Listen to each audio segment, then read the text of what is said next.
Good morning বন্ধুরা।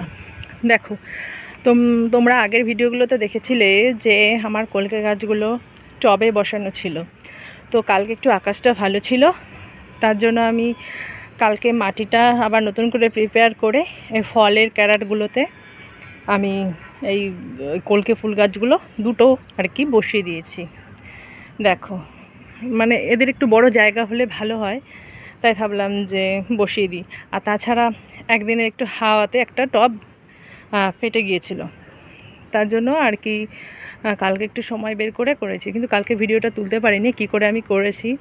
তাই তোমাদের আমি আজকে পুরোটাই মানে করার পরেই আর কি দেখালাম।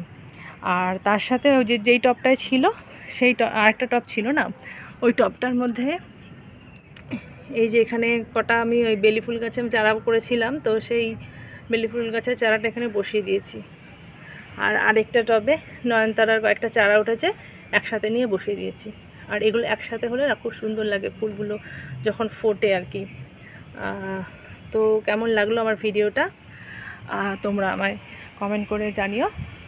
আর নেক্সট ভিডিওতে আমি আবার তোমাদের দেখাবো আরও যদি কিছু করে থাকি। তো আজ এই পর্যন্তই।